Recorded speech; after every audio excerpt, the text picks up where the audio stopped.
दोस्तों, आज की इस वीडियो में हम जानेंगे कि पीएफएमएस में वेंडर की आईडी कैसे क्रिएट की जाती है। वेंडर होता क्या है? जैसे हम स्कूल की बात करें तो मिड डे मील के लिए जो सामान खरीदना पड़ता है, राशन वाशन, तो वह शॉपकीपर से खरीदना पड़ता है। उसी शॉपकीपर को वेंडर कहा जाता है। तो इसमें आपको आईडी क्रिएट करने के लिए सबसे पहले क्या करना पड़ेगा? गूगल में पीएफएमएस लिखना पड़ेगा। उसके बाद वहां पर नीचे लॉगिन लिखा आ जाएगा। लॉगिन पे आप क्लिक करेंगे तो ऐसा सरफेस खुला आ जाएगा। यहाँ पर आपको यूजर आईडी में अब आप किसकी लिखनी है? अप्रूवल की नहीं लिखनी है। यहाँ पर ऑपरेटर आईडी की आईडी आपको यहाँ पर लिखनी है और नीचे उनका पासवर्ड आ जाएगा। तो यहाँ पर लिख लेते हैं, ऑपरेटर आईडी के पासवर्ड लिख लेते हैं। आईडी तो हमने लिख लिया, ये देखिए हमने लिख लिया। ठीक है, इसको लिखने के बाद आप सीधा लॉगिन पे क्लिक करेंगे। लॉगिन पे क्लिक करते ही कुछ ऐसा सरफेस खुला आ जाएगा जहां पर ये सब कुछ लिखे हुए हैं। आप लेफ्ट में देख सकते हैं इतने सारे कॉलम बने हुए हैं, उस पर लिखा हुआ है, अलग अलग चीजें लिखी है। तो आपको जाना किस में है मैं बताता हूँ। इसमें मास्टर्स में जाना है। मास्टर के बाद थर्ड उसमें आप नीचे देखिए तो वेंडर लिखा हुआ है। वेंडर के जस्ट आगे देखेंगे तो मैनेज और ऐड न्यू लिखा है। तो इसमें ऐड न्यू में आपको क्लिक करना है। फिर से आपको बता देता हूँ आपको कहां कहां जाना है। आपको पहले जाना है मास्टर्स पे। मास्टर्स के बाद आपको जाना है थर्ड ऑप्शन वेंडर पे। वेंडर के बाद सेकंड ऑप्शन में जाना है आपको ऐड न्यू पे। ठीक है, आप ऐसे करके चले जाएंगे तो ऐसा कुछ सरफेस पूरा खुला आ जाएगा। ठीक है, जिसमें आपको नेम, ऊपर टाइप, ये सब कुछ लिखा हुआ है। आप इसको आराम से देख लीजिए कि कैसे करके क्या क्या चीजें हैं। जीएसटी नंबर हो गया, ठीक है, डेट ऑफ बर्थ हो गई। और अब ऐसे तो ऑप्शन बहुत सारे हैं। अब इन ऑप्शनों में से कौन सा ऑप्शन भरना है ये हमें कैसे पता चलेगा? क्योंकि हमारे पास सारी डिटेल तो नहीं है, बाई चांस मान लीजिए। और फॉर्म को क्या रिक्वायर्ड है, यानी कि जो पोर्टल है वह क्या रिक्वायर्ड मांगता है, उसके लिए हम कैसे देखें? तो इसके लिए भी मैं आपको बता देता हूं। तो आपको क्या करना है, पहले फॉर्म के सबसे नीचे जाना पड़ेगा आपको। जैसे कि मैं अभी दिखाता हूं, देखिए नीचे की तरफ जाएंगे तो यहाँ पर सेव लिखा आ रहा है, आपको उस पर सेव क्लिक करना है। आप सेव क्लिक करते ही देखिए सबके आगे लिखा है रिक्वायर्ड। जैसे नेम के आगे रिक्वायर्ड लिखा आ गया, एड्रेस के आगे रिक्वायर्ड लिखा आ गया, सिटी के आगे रिक्वायर्ड लिखा आ गया, मोबाइल नंबर के आगे रिक्वायर्ड लिखा आ गया। ठीक है, तो आपको ये चीजें भरनी है। तो चलिए नेम भर लेते हैं पहले। तो सबसे पहले वेंडर का नेम भरना है आपको यहां पर। ठीक है, तो वेंडर का नेम हम भर लेते हैं यहां पर। तो ये हमने वेंडर का नेम भर दिया। अब इसके बाद हम भर लेते हैं, जैसे उनका जीएसटी नंबर है तो हम जीएसटी नंबर को फिल कर लेते हैं। तो ये बस थोड़ा सा टाइम लगेगा, ये आप खुद से कर सकते हैं। आपको कहीं भी प्रॉब्लम नहीं पड़ेगी, आपको कहीं जाने की जरूरत नहीं पड़ेगी, आप खुद से कर लीजिएगा। जैसे जैसे मैं प्रोसेस बताते जा रहा हूं आप वैसे वैसे करते रहिए। तो ये हमने जीएसटी नंबर भर लिया। अब वेंडर का एड्रेस भर लेते हैं कि वेंडर का एड्रेस कहां पर है। ठीक है, ये हमने वेंडर का एड्रेस यहां पर देखिए, जैसे जैसे हम भरते जाएंगे वैसे वैसे वो जो रिक्वायर्ड लिखा हुआ है वो हटते जाएगा। ठीक है, तो यहां पर हम वेंडर का एड्रेस फिल कर देते हैं। बाकी आप चैनल में अगर नए हैं तो प्लीज चैनल को सब्सक्राइब कीजिएगा और बाकी लोगों तक शेयर कीजिएगा वीडियो को ज्यादा से ज्यादा, ताकि किसी को भी कहीं जाने की जरूरत ना पड़े, खुद से वह कर ले। ठीक है, तो ये देखिए हमने एड्रेस भरा तो रिक्वायर्ड वहां से हट गया। अब इसके बाद सिटी भर लेते हैं। ये थोड़ा सा सिटी लिखने में थोड़ा सा गलती हो गई, 1 मिनट मैं सिटी का करेक्शन कर दूं। ठीक है, अब देखो सिटी भी लिख दिए तो वहां से रिक्वायर्ड हट गया। अब यहां पर एक चीज जानने की है, यहां पर देखो मोबाइल नंबर लिखने का है लेकिन इसके आगे एक टिक दिख रहा है कि इसे टिक करें। तो उसे आप टिक जरूर कर देना, क्योंकि उसका क्या मतलब है कि अगर आगे मान लीजिए आप कोई भी क्या करते हैं मतलब आप कोई भी पेमेंट करते हैं तो वह सब डिटेल वेंडर के पास जाएगी कि हमने इतने की पेमेंट इतने को करी है। तो ये वेंडर के पास सारी डिटेल जाएगी कि ये आपका मैसेज चले जाएगा उनके पास कि हाँ अभी इन्होंने इतने की डिटेल की है। ठीक है, इतने की पेमेंट की है। तो देखिए इसमें मैं आपको फिर से क्लिक करके दिखा दूं, यहां पर क्लिक लिखा है ना, नंबर लिखने के बाद क्लिक कर देना।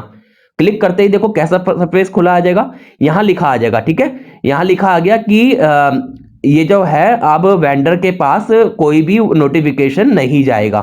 ठीक है, तो ये जरूर कर लेना ताकि आपकी जो भी पेमेंट आप कर रहे हैं, किसी को भी कर रहे हैं, क्या जो कर रहे हैं, वो नोटिफिकेशन वेंडर के पास ना जाए।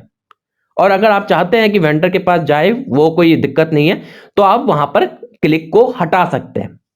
वहां पर आप क्लिक मत कीजिएगा। अगर आप चाहते हैं कि वेंडर के पास भी नोटिफिकेशन जाए तो आप उस पर क्लिक मत कीजिएगा, और आप चाहते हैं कि वेंडर के पास नोटिफिकेशन ना जाए तो आप उस पर क्लिक कर लीजिएगा। ठीक है, अब चलिए आगे देख लेते हैं। यहां पर ओके पे क्लिक कर लेते हैं। ओके पे क्लिक करने के बाद अब ये ऐसा कुछ सरफेस खुला आ गया, ठीक है। यहां पर देखो ऊपर दिखा आ रहा है ऐड बैंक, ठीक है। तो इस पे आप क्लिक करिए, किनारे में जो लिखा आ रहा है मैं एरो से दिखा दे रहा हूं, इस पे आपने क्लिक करा तो ऐसा कुछ पेज खुला आ जाएगा। अब पेज खुला आने के बाद इसमें बैंक का नेम लिख लीजिए, जैसे उनका पंजाब नेशनल बैंक है तो मैं पंजाब नेशनल बैंक, आप अगर ना भी लिख पाए तो खाली पंजाब लिख दो, सर्च मार लो, उसमें से दिख जाएगा कि पंजाब नेशनल बैंक, बहुत सारे दिख जाएंगे। अब मैं यहाँ पर पूरा नाम लिख दे रहा हूं, जैसे वैष्णल हो गया तो इसको नेशनल कर लूं, 1 मिनट, नेशनल हो गया, बैंक हो गया। अब इसको सर्च मार लेते हैं, सर्च मारते ही एक नीचे नेम खुला है, उस पर आपको क्लिक कर देना है। उस पर आपने जैसे ही क्लिक किया तो यहाँ पर आपका नेम लिखा हुआ आ गया कि पंजाब नेशनल बैंक। अब नीचे उसके नीचे आपको क्या करना है, अकाउंट नंबर डालना है। तो चलिए अब अकाउंट नंबर यहाँ पर फिल कर लेते हैं, ठीक है। बाकी कहीं भी आपको, मुझे नहीं लगता कि कहीं पर भी आपको दिक्कत आ रही होगी, कोई भी प्रॉब्लम आ रही होगी, ठीक है, कोई प्रॉब्लम नहीं आएगी। सिर्फ आपको अकाउंट नंबर डिलीट यहाँ पर लिखना है और उसको बार बार देख लीजिएगा कि वही अकाउंट नंबर है, वही चीज है, क्योंकि हो सकता है अगर आपने अकाउंट नंबर गलत डाल दिया तो किसी और के अकाउंट में चले जा सकते हैं रुपए, ठीक है। फिर अकाउंट नंबर डालने के बाद आपको क्या करना पड़ेगा, नीचे जो दिखा हुआ है ना, देखिए यहाँ पर जो दिखा रहा हूं मैं सेव, उस सेव पे आपको क्लिक करना है, ठीक है। उसके ऊपर वो वर्चुअल आईडी पे क्लिक मत करना, यहां पर सेव में क्लिक कर लेना, ठीक है। सेव पे आप जैसे ही क्लिक करोगे, दिखा देता हूं, देखो आप अकाउंट नंबर बार बार देख लो, ठीक है।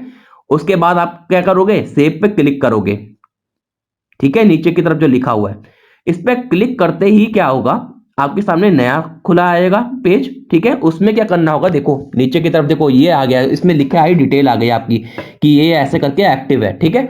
तो आप इसको क्या करोगे, फिर इसको फिर से सेव करोगे। फिर सेव करने के बाद आपके सामने देखो ऐसा सरफेस दिखा आ गया। अब इसमें क्या प्रॉब्लम आ रही है, देखो इसमें प्रॉब्लम ये आ रही है कि वह कह रहा है कि अकाउंट नंबर जो ये आपने दे रखा है, जो वेंडर ये है वो पहले से ही ऑलरेडी एग्जिस्ट करता है। अब यहां पर हम कहेंगे, अब हम इसको बार बार करेंगे लेकिन होगा ही नहीं, फिर बार बार यही लिखा आ जाएगा। इसका मतलब क्या है, अब इसका मतलब मैं आपको समझा देता हूं।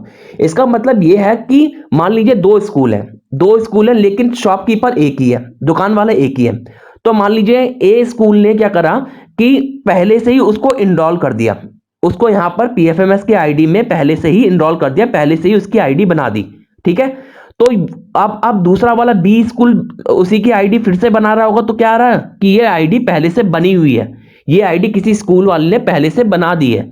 अब हमें क्या करना पड़ेगा, अब हम कहेंगे यार हमारा तो हो नहीं रहा है, हम क्या करें।